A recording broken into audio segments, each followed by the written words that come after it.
He was not a philosopher. He was a young German sailor, 20 years old, one of the men tasked with pulling survivors from the Baltic Sea in the pre-dawn hours of January 31, 1945. The water was near freezing. The sky was black.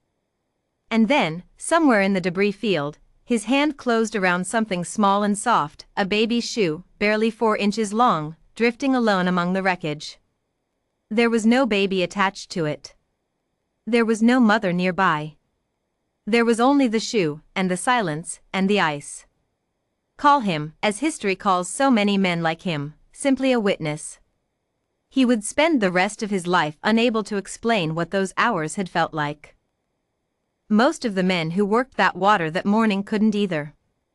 Because what they were pulling their boats through, the life jackets, the frozen bodies, the splintered wood, the children floating face down in the dark, was the aftermath of the single worst maritime disaster in human history. Worse than the Titanic. Worse than the Lusitania. Worse, by a staggering margin, than any ship that ever sank. And in 1945, the world barely noticed. The story of the Wilhelm Gustloff begins not with a sinking, but with a flight. By the final weeks of January 1945, the Eastern Front had collapsed. The Red Army was moving west at speed, and in its path lay the German civilian population of East Prussia, a region of farms, cities, and ancient towns that had been German for centuries. The stories traveling ahead of the Soviet advance were terrifying: massacres, mass rapes, reprisals carried out on an entire civilian population for the crimes of a regime those civilians had not chosen and could not stop. So they ran. An estimated 2 million Germans began moving west in January alone, in the coldest winter in decades, on foot across frozen ground, by wagon, by cart, by anything that moved. The temperature dropped to minus 18 degrees Celsius. Children froze to death on the roads. Families abandoned everything: furniture, photographs, the small accumulated weight of entire lives, because you cannot carry those things when the Red Army is behind you. The German Navy understood that the sea was the only escape route fast enough to matter. On January 21, 1945, Grand Admiral Karl Donitz authorized what became known as Operation Hannibal, the largest emergency sea evacuation in history, a desperate convoy of warships, ferries, freighters, and passenger liners pressed into service to carry civilians west across the Baltic. Over 15 weeks, those ships would move an estimated 900,000 civilians and 350,000 soldiers to safety, a feat that dwarfed the famous British evacuation at Dunkirk in 1940, in scale if not in fame. One of those ships was the MV Wilhelm Gustloff. She had been built in 1937 as a gleaming symbol of Nazi prosperity, a purpose-built cruise liner for the Kraft durch Freude program, the Strength Through Joy organization that subsidized leisure for German workers. She was 684 feet long, 25,000 tons, and designed to carry roughly 1,900 people in some comfort. By 1940 she had become a floating barracks in the port of Gotenhafen, moored and largely forgotten, as the war she had been built alongside grew beyond anything her designers had imagined. In January 1945, Gotenhafen was the last functioning major port on Germany's Baltic coast. The quays were packed with refugees, tens of thousands of women, children, and elderly men who had walked hundreds of miles through the snow and were now clinging to any berth on any ship heading west. They had come from Königsberg and Danzig, from small farms and large cities, from villages whose names would soon cease to exist on any German map. Some carried a single suitcase. Some carried only a child.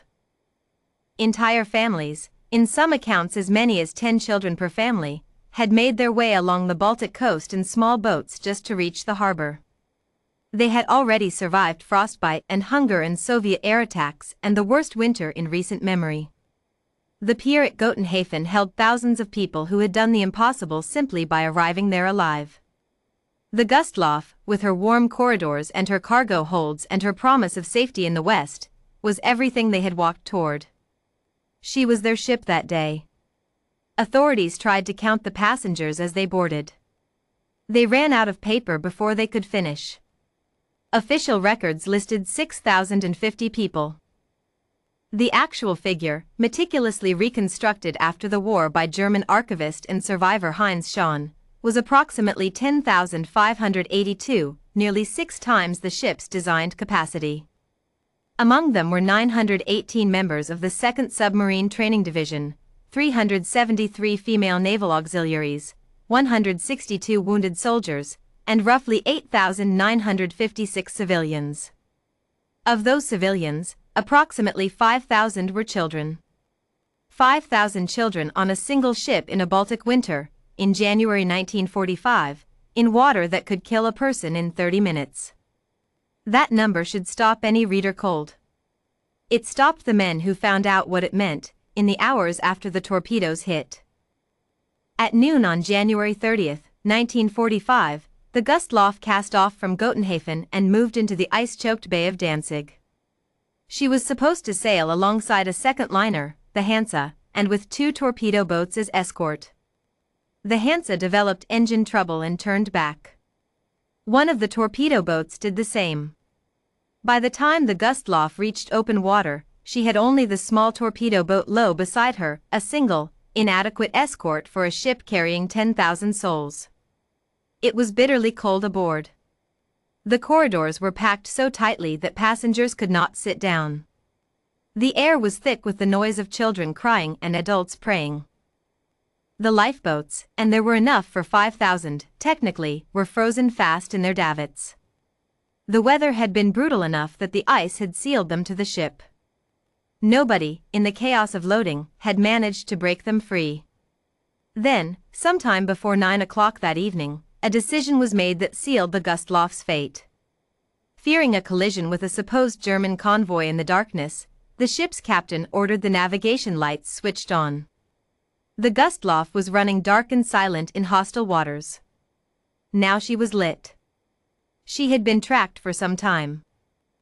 The Soviet submarine S-13, under Captain Alexander Marinesko, had been following a contact in the dark for hours. When the navigation lights came on, the silhouette of a large, loaded ship was clearly visible. Marinesko gave the order. At 9:16 p.m., 3 torpedoes struck the Wilhelm Gustloff in rapid succession, 1 in the bow, 1 amidships, 1 in the engine room. The engine room hit was catastrophic. It killed every member of the crew who knew how to lower lifeboats. It killed the lights. It killed the pumps. Somewhere in the darkness aboard the ship, 10,000 people, most of them never expecting to die here, most of them mothers and children and old men with nowhere left to run, began to understand that the ship was going down. The panic was total. People were trampled on the stairways. The glass walls of the enclosed promenade deck, crammed with hundreds of women and children, had frozen shut. The water rose on the outside and those inside could not break through. Witnesses on rescue boats later described watching the glass as the level climbed. In some cabins, German officers gathered their families and did not come back out. The lifeboats that could be freed, the few whose ice could be chipped away, were rushed and swamped. One survivor, Hans Rittner, a German Navy doctor, later wrote that when he finally reached the surface of the Baltic, all around him were bodies that looked like dark, pitiful rag bundles, tossed on the waves. The Wilhelm Gustloff sank in under 70 minutes. The temperature of the Baltic that night was near 0 degrees Celsius. A person in water that cold loses consciousness in approximately 30 minutes and dies within an hour. The rescue ships, the Lowe, and eventually the cruiser Admiral Hipper and several smaller vessels that responded to the distress signal, worked through the night doing everything humanly possible. They hauled survivors over the railings. They lowered ropes and nets. They reached into the dark water and pulled at hands and arms and coat collars. One survivor later recalled seeing the hands of those still in the sea grasping at the sides of lifeboats, trying to hold on, until they couldn't anymore. The rescue crews were not callous. They were overwhelmed. There were 9,000 people in the water, the sea was full of ice, and the clock was already running. Every minute in that water was a minute closer to death. By the time the rescue operation ended, 1,239 survivors had been pulled from the Baltic, a number that included both of the ship's captains. Some of those pulled from the water would still die of hypothermia in the hours that followed. Of the approximately 10,000 who had boarded the Gustloff in Gotenhafen that morning, fewer than 1 in 8 survived the night.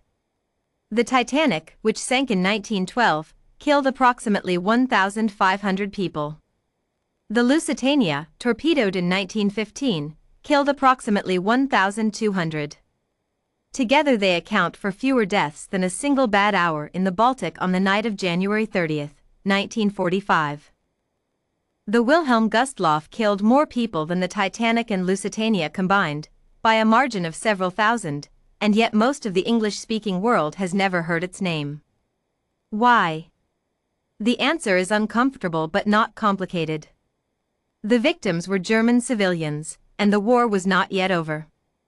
Any German suffering in January 1945 was inseparable, in the public mind of the Allied nations, from the crimes of the Nazi regime and the catastrophe that regime had inflicted on the world. The Soviet Navy eventually celebrated Marinesko as a hero, though the full picture was more complicated. He was in fact disciplined and later dishonorably discharged for drunkenness and other offenses, and the Soviet authorities, unwilling to draw attention to a submarine commander under those circumstances, initially buried the story along with his victims. Years later he was rehabilitated and awarded the title of Hero of the Soviet Union posthumously. The German government, collapsing in on itself, had ordered a news blackout immediately after the sinking, acknowledging 10,000 dead civilians at sea served no propaganda purpose in the final weeks of the Reich. And after the war, the silence held on both sides. The surviving witnesses were on the wrong side of history, the world had other grief to process, the courts and the commissions were focused on atrocities of a different magnitude entirely, and the story of the Gustloff and all those who died in her vanished into the fog that still covers so much of what happened in the East in those final months. The Gustloff was not the only ship lost in those final months. The General von Steuben was torpedoed by the same submarine 10 days later, on February 10, killing an estimated 4,500 people. The Goya was sunk in April, taking approximately 6,500 more. Between them, the 3 greatest maritime disasters in history all happened within the span of 3 months, in the same stretch of Baltic water, in the final convulsions of the same war. The total dead from those 3 sinkings alone exceeds 20,000. Almost no one outside Germany knows their names. Back in that water, on the morning of January 31st, the rescue boats moved through the debris. Men like the young sailor reached over the sides of their boats and pulled at whatever they could reach. Some of what they found was still alive. Most was not.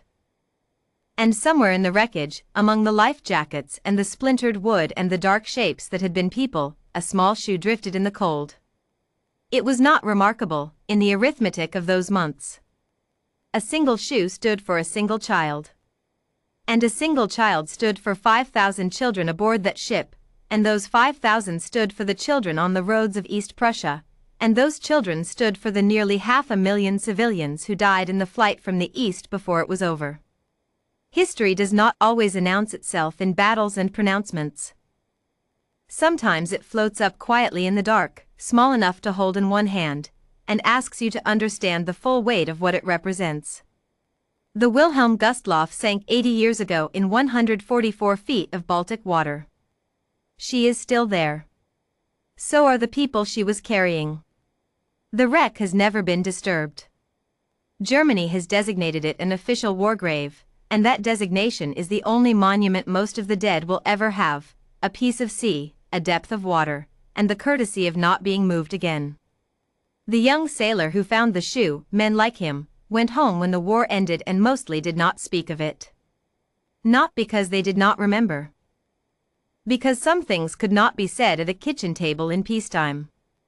Because the weight of a 4-inch shoe is different when you have felt it in your hands in the dark. That is the arithmetic of the forgotten war at sea.